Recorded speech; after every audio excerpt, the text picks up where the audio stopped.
Nossa marca é mudar pra você se ver melhor. Aqui na TV Assembleia.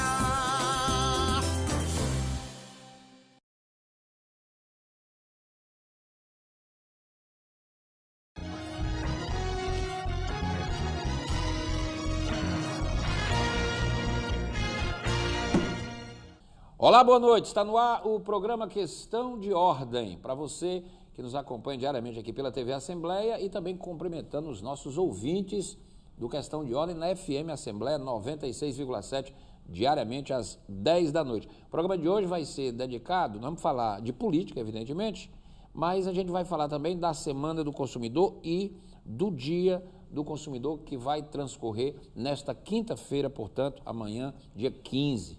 Aqui na Assembleia vai acontecer uma sessão solene às 3 da tarde, com transmissão da TV Assembleia e da FM Assembleia, em que nesta sessão serão homenageadas entidades, personalidades que se destacaram em prol da proteção e da defesa do consumidor. Este evento vai acontecer por proposição dos deputados Fernando Hugo, que é o presidente da Comissão de Defesa do Consumidor da Assembleia, e da deputada Fernanda Pessoa, também aqui deputada do Partido da República, essa proposta para que nesse evento se celebre a importância do trabalho dos órgãos de defesa do consumidor. Por falar em defesa do consumidor, merece destaque os 16 anos do PROCON da Assembleia. O PROCON da Assembleia, que funciona aqui no edifício Anexo 2, aqui na Barbosa de Freitas, completou 16 anos em dezembro do ano passado.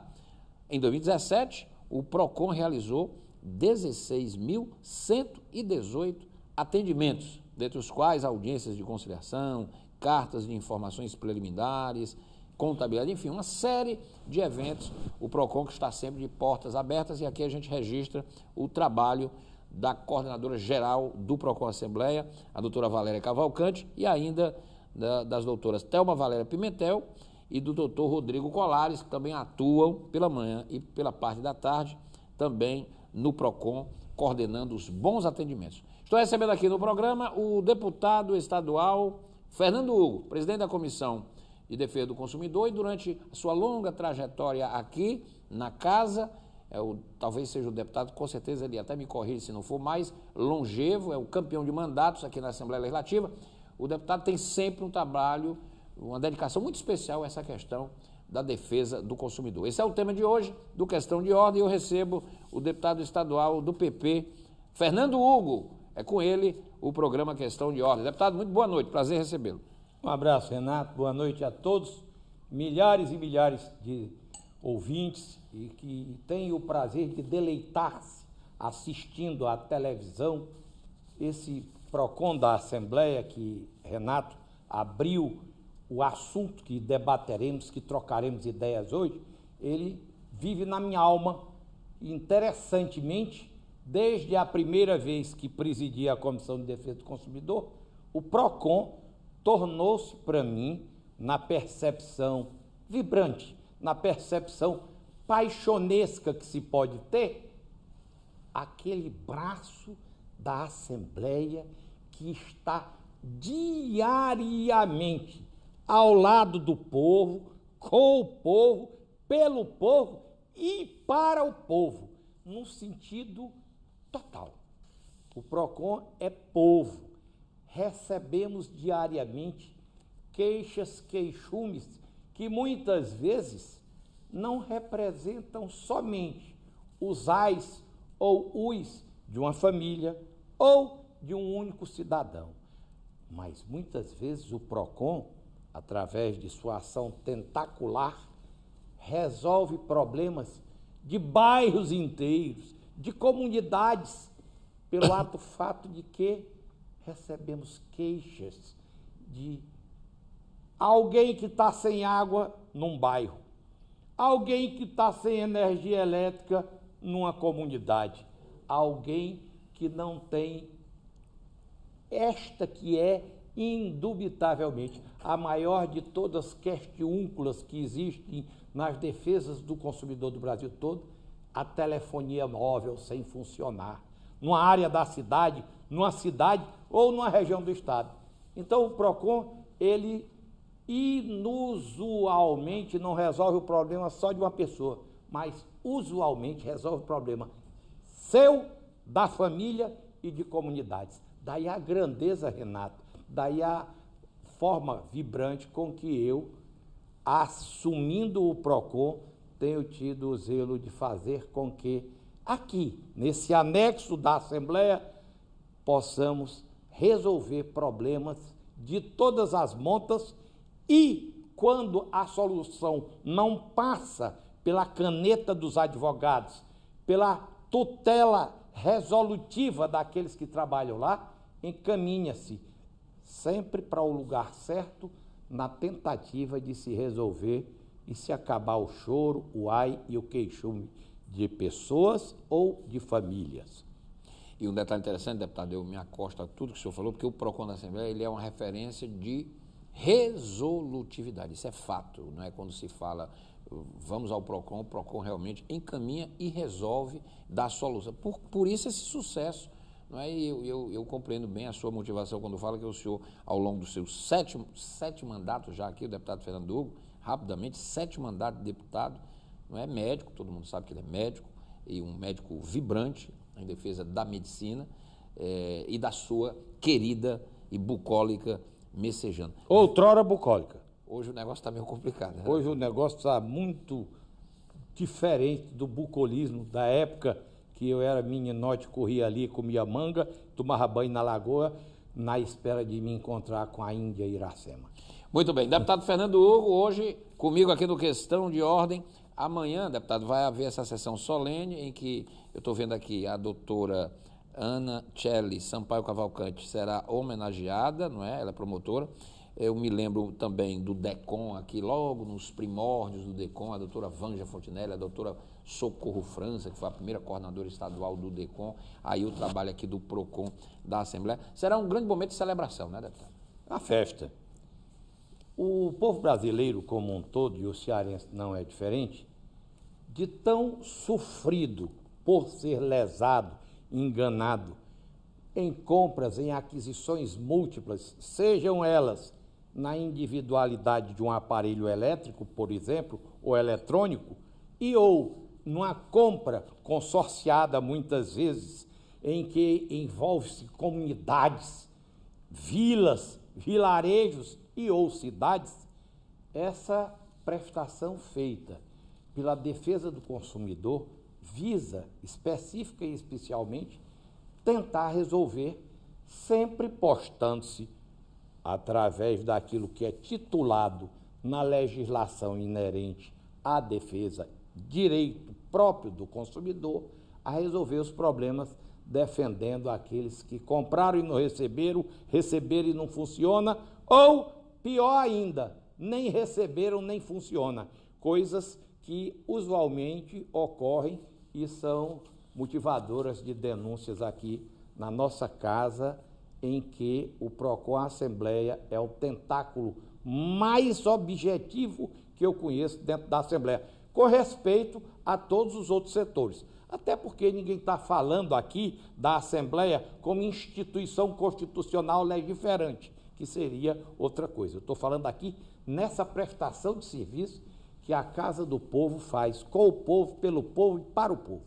Muito bem. Deputado Fernando Hugo, a gente se acosta e comemora porque já fiz vários programas sobre essa temática e a lei do direito do consumidor, que entrou no inciso 32 do artigo 5º da Constituição Federal de 88, a famosa Carta Cidadã, que estabeleceu que o Estado vai promover, na forma da Lei da Defesa do Consumidor, é uma lei que pegou, o Código de Defesa do Consumidor é uma lei que pegou, as pessoas de posse desse código estão se apropriando de direitos que anteriormente isso não existia. Isso é muito importante num país onde você é muito maltratado, não é? Quer dizer, e hoje o cidadão brasileiro, pelo menos nessa questão do consumidor, se nota muito respeito na relação. Isso melhorou muito, porque era uma coisa muito danosa para o consumidor, contra as empresas, contra as lojas. Hoje, o consumidor tem uma certa altivez por conta dos órgãos de defesa e nesse contexto há de se destacar, evidentemente, como o senhor já fez aí com todo o gáudio, o PROCON da Assembleia Legislativa. A lei é uma lei que pegou, né, deputado? Isso é um fato. Pegou, embora, é bom frisarmos, e isso aí é de uma transparência perceptiva imensa, nosso povo, nossos 205 milhões de habitantes, esse povão todo, muito pouco dessa comunidade brasílica tem percepção do direito do consumidor, tem ao menos conhecimento do direito que o direito do consumidor lhe oferece. Por isso, o PROCON da Assembleia, e nós fazemos isso sem o carnavalismo que poder-se-ia fazer, mas com objetivações. Desde o início do ano passado, nós estamos uma vez por semana fazendo visitas a escolas e lá advogados que compõem o quadro dos proconistas da Assembleia dão verdadeiras aulas expositivas, exemplificando para todos aquele alunado que compõe a massa de adolescentes que começa a perceber no prelúdio da adultice os direitos que eles têm quando for enganado por qualquer tipo de prestação de serviço ou algo semelhante que ele venha a adquirir. É bom, ilustra ensinando, expõe motivando a que se debata, que se pergunte, e desse jeito é mais uma forma do nosso povo entender que o direito do consumidor é abrangente em todas as formas e em todos os modos. Bom, estou aqui com o deputado estadual Fernando Hugo, do Partido Progressista, médico, não é? Ali da Messejana, já 7 mandatos como deputado estadual. Rapidamente aqui, o deputado Fernando Hugo, nos seus 27 anos, já foi presidente da Comissão de Educação, representou a Assembleia no Conselho Estadual de Saúde, integrou as comissões de Saúde, Seguridade Social, Finanças, Tributação, Constituição e Justiça e Defesa do Consumidor, e tem, dentre a sua produção legislativa, projeto que institui o porte de arma para agentes penitenciários, projeto que estabelece a criação do Fundo de Modernização da Polícia Militar, o que cobra multa sobre imóveis que impeça a entrada de agentes de vigilância sanitária, lei que facilita a carteira de identidade aos doadores de sangue, emenda ao Estatuto da Polícia Civil, beneficiando delegados da terceira classe, lei que permite o funcionamento das séries terminais em colégios com menos de 2 anos de funcionamento, permite o abatimento no ingresso de estudantes nas praças esportivas, uma série de leis propostas a partir, não é, a lei que institui a Semana de Prevenção ao Uso de Drogas no âmbito do Estado do Ceará. E a partir desse projeto que o deputado Fernando Hugo, eu quero inserir aqui na entrevista com o deputado essa problemática, porque é outra preocupação constante de pronunciamentos, não é, de participações do deputado. Eu falei aqui, deputado, da sua bucólica Messejana, e o senhor me corrigiu. E eu poderia citar aqui a minha ex-bucólica Gentilândia, que também é um bairro que, aquele bairro dos meus sonhos não existe mais. Onde chegamos, deputado? Quer dizer, os espaços públicos tomados pela violência, pela bandidagem, pela droga, e as pessoas de bem sendo expulsas. Renato, eu queria abraçar ali o Coronel Benício, muito digno representante da 10ª Região Militar, que aqui nos assiste. E aqui diariamente, com sua forma gentilíssima, preparado, sem dúvida, abrilhanta toda e qualquer discussão, debate na informalidade do plenário. Ele é daqueles que a gente conhece de manhã, à tarde, já sente saudade em não estar presente. Um abraço, Coronel Benício. A força que Vossa Excelência nos transmite aqui é a força do glorioso Verdinho, a força do tutano forte das Forças Armadas Brasileiras. Olhe bem uma coisa, o assunto de segurança pública no Brasil é tão sério que hoje eu não sei se é mais somente um tema para ser debatido, discutido, emendado, corrigido, burilado por pessoas que direto ou indiretamente se relacionam com segurança pública, policiais, agentes, detetives, agentes de inteligência ou mais.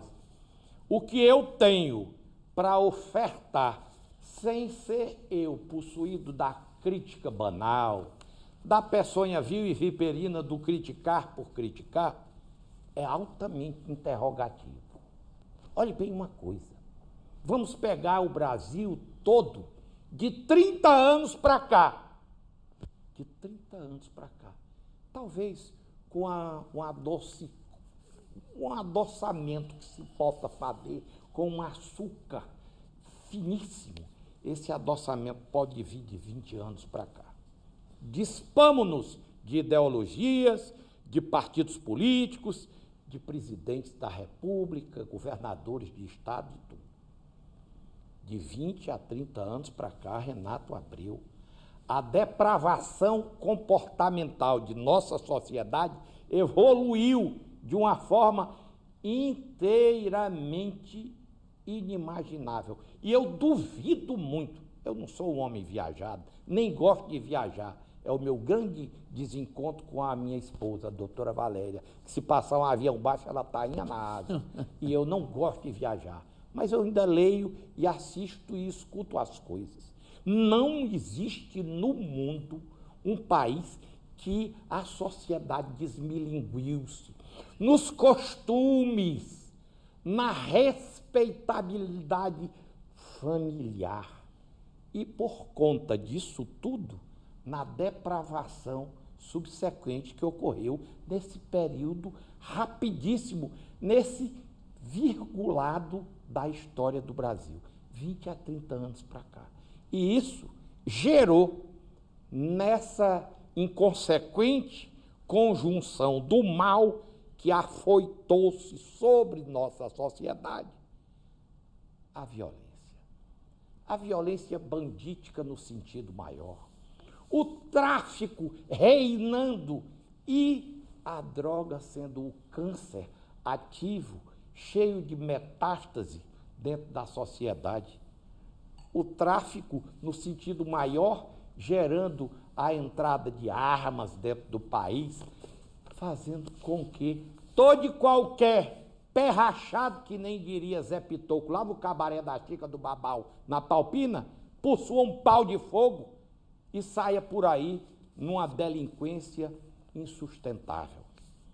Houve, sim, esse despreparo completo de nossa sociedade em tentar ser país de primeiro mundo, tentando trazer para cá pensares ultra importantes na percepção das esquerdas que avacalharam os comportamentos e propiciaram modificações comportamentais para que nós, gente da sociedade, nós cidadãos, pudéssemos aceitar. E dou-lhe um exemplo de pronto, de chofre, que é inconteste.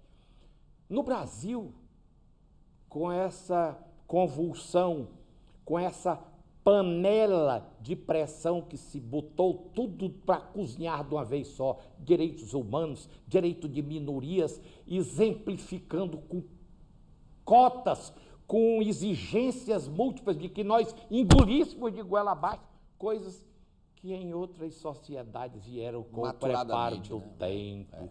Com a academia e a faculdade do tempo no Brasil, forçou-se. No Brasil, empurrou-se de goela abaixo. Né, e aí, você vê hoje em dia, e já comentamos isso, hoje em dia, em escolas, professores e professoras dando aulas filosofais para que os meninos ou meninas, pré-adolescentes ou adolescentes, entendam, na percepção idiosincrásica deles, imbecilóide por excelência, esquizoide por total comportamento, que o rapaz ou a moça não se sintam macho ou fêmea, homem ou mulher, porque, segundo eles, isso flui, isso se esvai, e você pode modificar o seu comportamento numa indução da homossexualidade e suas variantes, que não deve ser feita em sala de aula. Aí você que está me ouvindo vai dizer, bicho, Fernando não está respondendo o Renato. Não, é porque eu me emociono tanto quando se fala no momento de violência do Brasil, que chega lá. Hoje em dia, talvez por excessos cometidos pelas minorias LGBTs, de gays e outras diversidades que existem dentro da concepção de ser ou não ser, gera violência. Gera violência por quê? Porque eclodiu essa sistemática de defender-se, de repente, que nascer macho não é obrigado a ser homem. Nascer fêmea não é obrigado a ser mulher. E se induz, e se força, e se tenta incutir uma transexualidade, uma bissexualidade, uma homossexualidade em pessoas em formação, lábeis, sensíveis, meninos e meninas despreparados a receberem essas induções em sala de aula. Isso gera violência, isso gera o conflito erroneamente feito por alguns movimentos agressivos. O que é certo, Renato, é que o Brasil precisa começar a fazer estudos sociocientíficos de mudança comportamental de uma sociedade em tão pouco tempo. A depravação veio coroada pela violência que reina hoje em dia. Para tonificar a violência... O que exagera, deputado, é o ativismo, né? Para todo ativismo feito com o furor indiscriminadamente propiciando a alcançar tudo e a todos, é errado. Foi assim em todos os movimentos sociopolíticos do mundo e continua sendo. Olhem bem uma coisa, não deixemos de nos lembrar que, durante o governo do ex-presidente Lula, esse delinquente que deverá ir para a grade já, porque se não for, a justiça brasileira, tão cheia de pecados, vai entrar, sem dúvida, no inferno de Dante. Àquela época, fez-se um movimento grande e se desarmou a população. Desarma-se a população. E o governo não tomou nenhuma providência contra o contrabando, o tráfico de armas que entra no Brasil adoidadamente pelos quase 17 mil quilômetros de fronteira terrestre que nós temos. Naquela época também, o presidente Lula sancionou matéria vinda do Congresso com a pena ágil e rápida, ciente que estava fazendo um grande ato, a progressão de penas, inclusive para crimes hediondos. Isto é uma esculhambaria, meu povo. Isso é uma indução da impunidade geradora de mais e mais violência. O bandido não teme a lei, né, deputado? O bandido não teme nem a polícia, quanto mais a lei. E aí, falando em polícia, há de se ter ideia que a imprestável prestação de serviço para muitos assuntos. Não estou com isso zerando o serviço daqueles que são adeptos dos direitos humanos, que fulgurantemente na concepção deles tanto prestigiam os bichinhos, os menorzinhos, os desprovidos, os que a natureza da sociedade deixou de lado. E nesses momentos de emergencialidade, em que o Exército sai de sua função precípua, mas não foge à luta, como bom brasileiro, vai para uma intervenção do Rio de Janeiro, e eles criticam todo dia. Emergência é um vocábulo intransitivo, fartamente forte. Emergência não pode esperar para amanhã, não. Não pode esperar para fazer escola, creche. Isso aí são medidas do diarismo de todo e qualquer governo, seja prefeitura, estado ou união. A emergência do Rio é um ato de socorro, é um infarto de um paciente cardíaco. Agora, o senhor tocou aí na questão da violência no Rio. Eu vi um documentário. Deputado, não adianta as teorias sociológicas, com todo respeito à academia, que muitos agora criticam reiteradamente. A população está tendo uma sensação de segurança no Rio de Janeiro como nunca sentiu. Há mais de 10 anos que não sentia isso com a presença das Forças Armadas. O combate, inclusive organizado, científico, não é? Percussiente, quer dizer, o Exército está aniquilando os pontos de droga, cortando as linhas de suprimento. Você está asfixiando. Evidentemente que a tendência também de alguns bandidos é fugirem do Rio de Janeiro, e isso tem que, aos poucos, ser expandido para todo o país. Mas esse combate, deputado, tem que ser feito. Eu vou citar aqui um caso exemplar agora, foi manchete da Gentilândia. Eu me lembro do grande Chaguinha, cujo bar folclórico ele encerrou as portas há alguns anos. Já há muitos anos atrás ele me dizia: isso aqui, Renato, já deu o que tinha de dar. Eu estou fechando, porque isso aqui não dá mais não. Aqui está virando um antro de droga. O Chaguinha já dizia isso, quer dizer, a leniência do espaço público sendo ocupado pela droga, pela maconha e por outras coisas. E termina a disputa pelo tráfico, a disputa pelo controle do comércio. Quer dizer, aquilo que aconteceu na Gentilândia é um pouco disso, é uma soma, não é? Do descontrole, mas também do fato da droga estar se ampliando e ocupando o espaço público de uma forma desordenada, como é naquela praça da Gentilândia, onde não tem lei nem tem ordem já há muito tempo. O mais interessante, e aí é preciso nós rebatermos no imediatismo do já, quando algum desiluminado ou mentiroso critica a intervenção no Rio de Janeiro. Para botar soldado, bota lá da polícia, não sei o quê. O problema não é só o quantitativo de soldados que representam nossa Força Armada. O problema não é só a presença da farda de Caxias lá. O problema maior é o comando, é o general Souza Braga Neto, que vai e diz, tira Zé, bota Maria, tira Raimundo, bota João. Sem dúvida, ainda está bem audível em todos os nossos ouvidos a fala do ministro Torquato Jardim há uns 3 meses atrás, ou um pouquinho mais, quando ele disse que o problema da insegurança no Rio de Janeiro não passava somente pelas ruas, não passava somente pelo desabrigo de paz que existe na sociedade, mas porque grande parte da polícia estava comprometida com o crime, no sentido amplo, geral e restrito, por omissão ou conivência. Conivência, corrupção, exatamente. Quer dizer, quando ele disse aquilo, estourou um conjunto de questionamentos. É verdade. E como todo ser humano, nossas polícias são compostas de pessoas que em muitas ocasiões pecam por omissão ou então aprofundam-se no inferno por conivência com o banditismo. Isso é claro, a presença séria, correta, legalmente constituída do Exército lá, intervindo naquela desgraça que reina no Rio de Janeiro, não é só pela presença do policial, do soldado do Exército, é muito mais pelo comando. E aí a gente tem que aplaudir a decisão forte do presidente Temer, que, como socorrista, não sendo ele bombeiro, tenta apagar aquele fogo do Rio de Janeiro. Deputado Fernando Hugo, ainda sobre essa questão da violência, o prefeito de Fortaleza, Roberto Claudio, e o governador Camilo anunciaram uma parceria, inclusive com a questão da fiscalização biométrica nos estádios, né? Já é um caminho interessante, porque na hora que alguém botar o dedo ali, vai aparecer até mandado de prisão, e muito meliante, que não é mais para estar no estádio, é para estar aí cumprindo pena.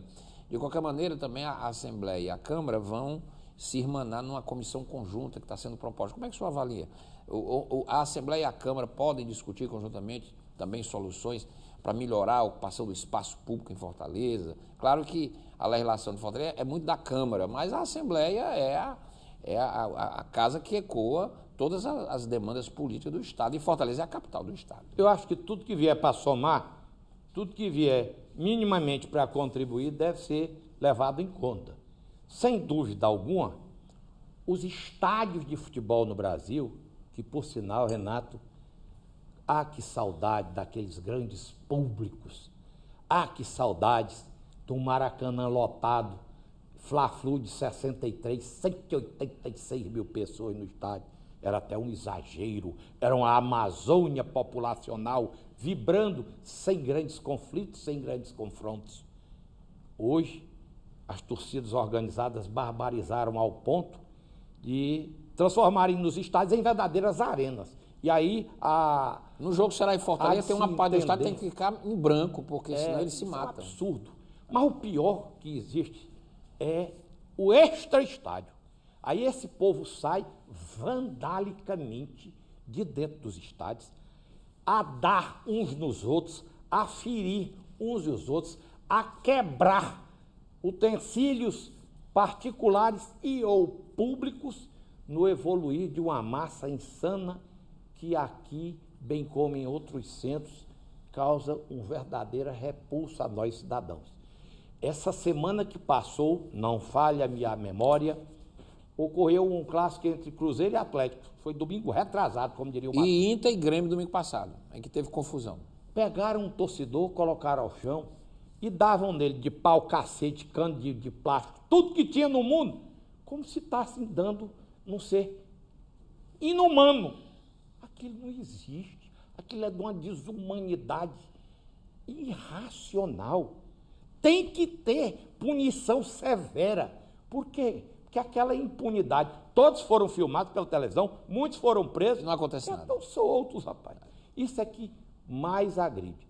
Esse assunto de violência nos estádios de futebol do Brasil deixou-se crescer e hoje ele extrapola as cercanias dos estádios e faz com que as populações que moram nas circunvizinhanças de 3, 4, 5, 6 quilômetros tenham medo nos dias dos jogos. Quem vai a um terminal de ônibus prefere dizer: não, eu vou lhe visitar, mamãe, mas só depois do jogo ou se for pela manhã. É um absurdo que nós estamos vivenciando no Brasil, à guisa de uma apatia que vem, a bem da verdade, desde o governo de Fernando Henrique Cardoso para cá. Aliás, o Fernando Henrique Cardoso, por quem eu tenho uma admiração grande, ele tem uns rompantes de idiotice que são estratosfericamente extraterrenos. Ele é um dos cultores de que se deve liberar maconha para a negada sair fumando maconha Ceará dentro, Brasil afora. Isso é uma estupidez. Eu sou médico. Ele deveria ler, pelo menos, uma parte do trabalho do doutor Laranjeira, feita lá na Universidade Federal do Rio de Janeiro, que mostra que um único cigarrote de maconha fumado por dia por um viciado leva a uma degeneração comportamental, muitas e muitas vezes por morte neuronal, por falta de sinapses neuronais funcionando dentro da regularidade. A maconha, doutor Fernando Henrique Cardoso, liberada para um país deseducado como o nosso, no primeiro mundo não deu certo, Renato. Não. Tu imaginas aqui. Já pensou? Será que o Fernando Henrique Cardoso ia para uma emergência se consultar com o médico fumando maconha? Será que o filho dele indo para a sala de aula e a professora tendo cheirado um baseado antes, ele gostaria de ver? São exemplos grotescos, grosseiros, mas que batem de pronto isso.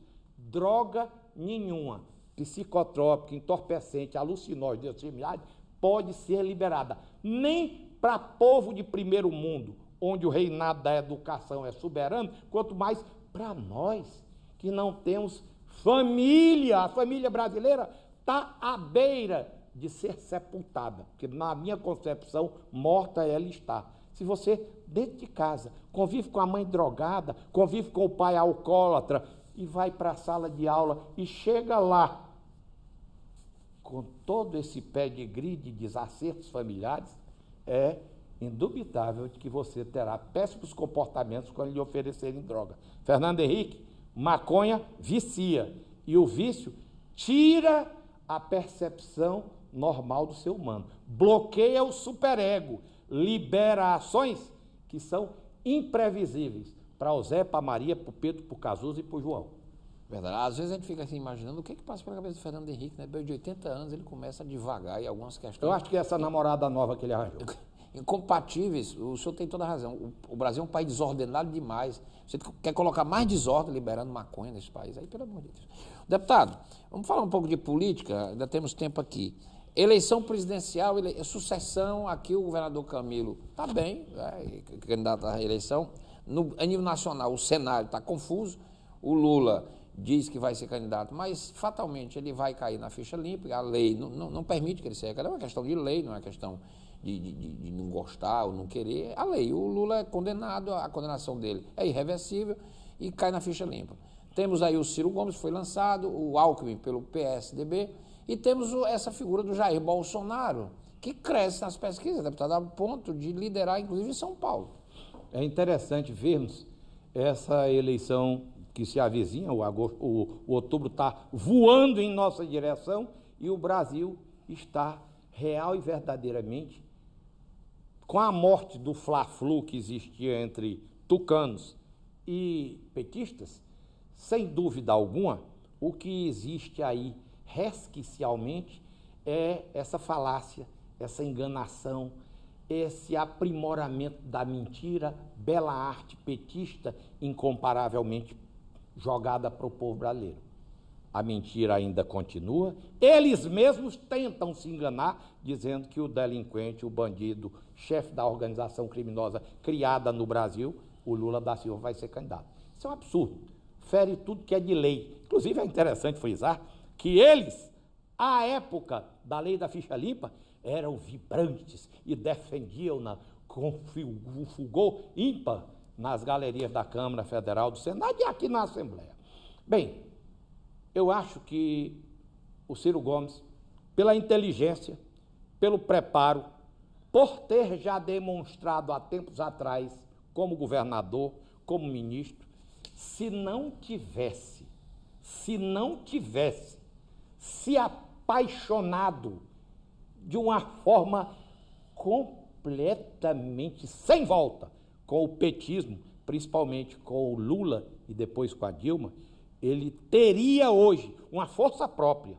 Porque pelo que eu conheço da inteligência do Ciro, ele não está, de forma alguma, esperando que os petistas minimamente grupais votem nele.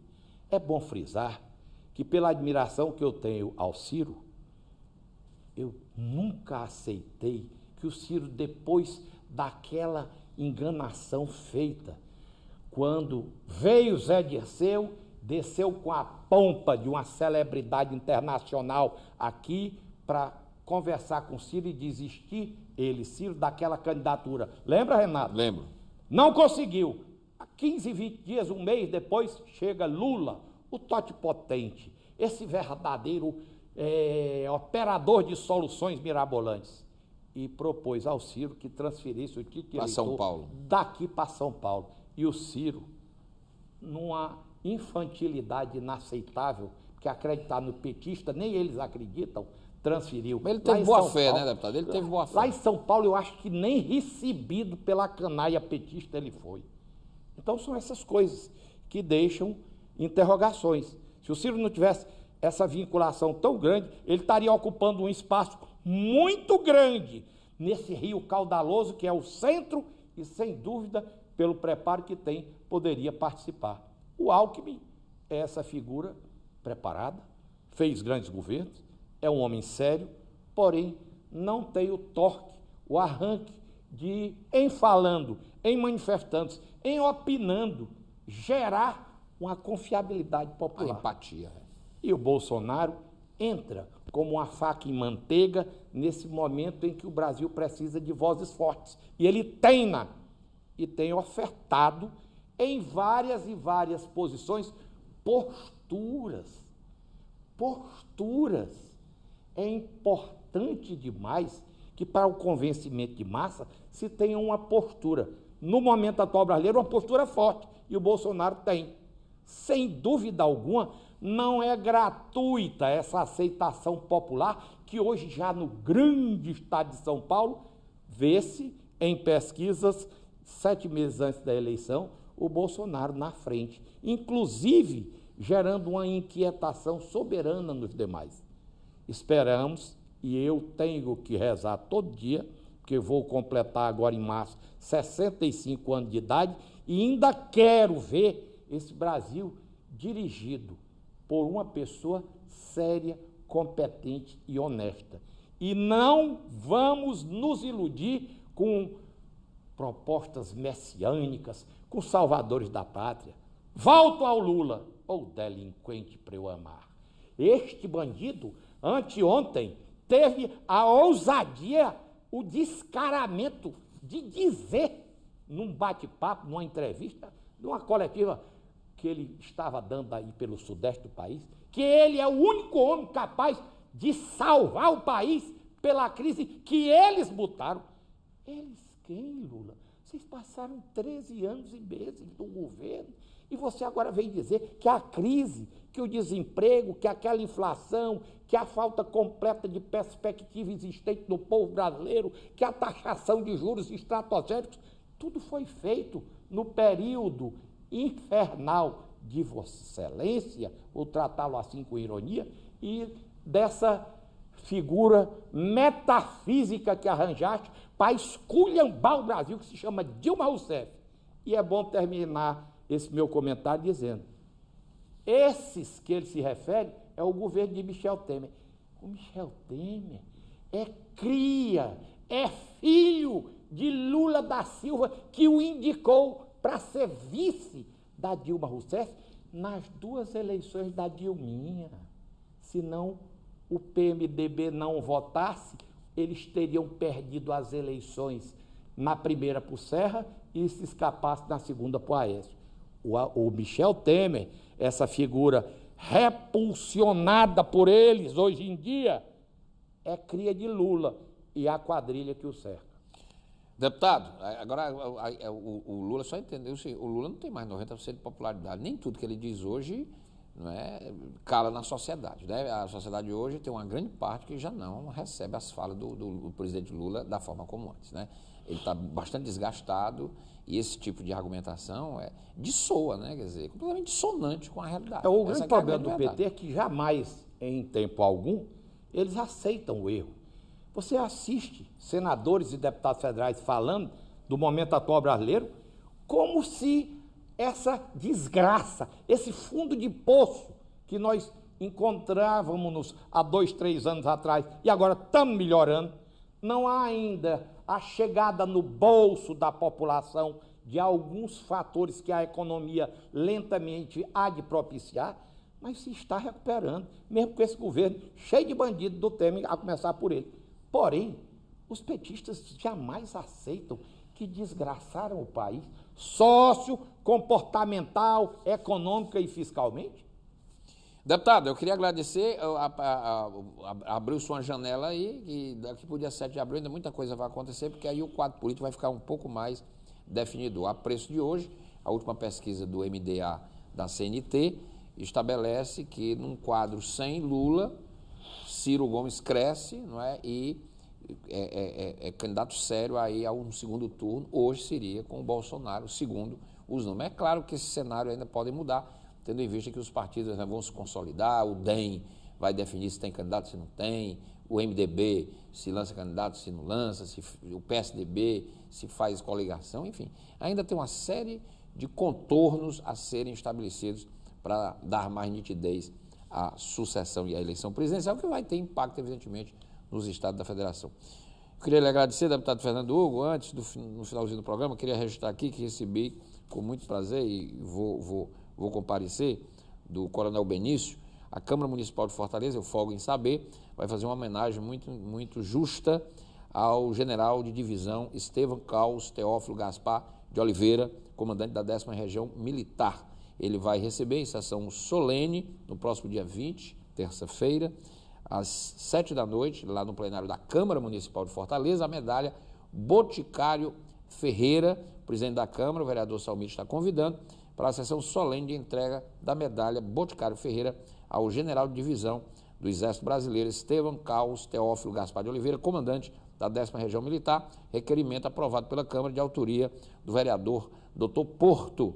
O evento acontece dia 20 de março, agora terça-feira, 7 da noite, no plenário da Câmara, ali na rua Thompson Bulcão, 830, no bairro Patrolino Ribeiro. Uma homenagem justa, né, deputado?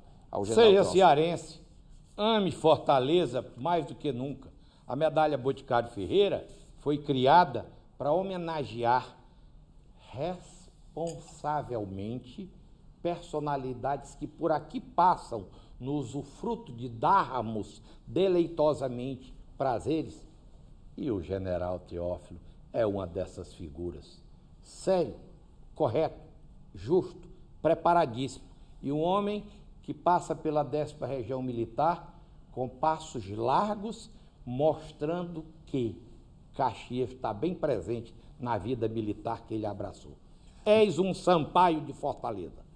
Obrigado, deputado, pela presença de hoje, o brilho de sempre aqui no Questão de Ordem. Parabéns, general, não é? Uma homenagem justa que o senhor vai receber da Câmara Municipal de Fortaleza no próximo dia 20, general Estevão, que é o comandante da 10ª Região. Deputado, obrigado mais uma vez. Obrigado, Renato, um abraço a todos. Espero voltar outras vezes. Eu estava um pouco longe do Questão de Ordem, até porque, sem dúvida, o Renato conseguiu fazer com que o Questão de Ordem, crescentemente, ele que eu sempre gosto de brincando, dizer que é o Faustão do Norte, porque fala muito, é preparado, lê, e jornalista que não lê, não aprende a falar. Obrigado, deputado. É sempre muito bom tê-lo aqui, convite sempre renovado para que o senhor volte sempre aqui com os bons debates e a sua forma muito autêntica de ser um deputado realmente que fala com coração, não é? Mas tem um coração de generosidade e sempre pensando no melhor da coletividade. Deputado Fernando Hugo, por isso tão querido, não é? E tão querido na sua grande Messejana e também na grande Fortaleza. Mais uma vez, brilhante presença do deputado Fernando Hugo aqui no Questão de Ordem. O programa fica por aqui. A gente volta amanhã. Até lá.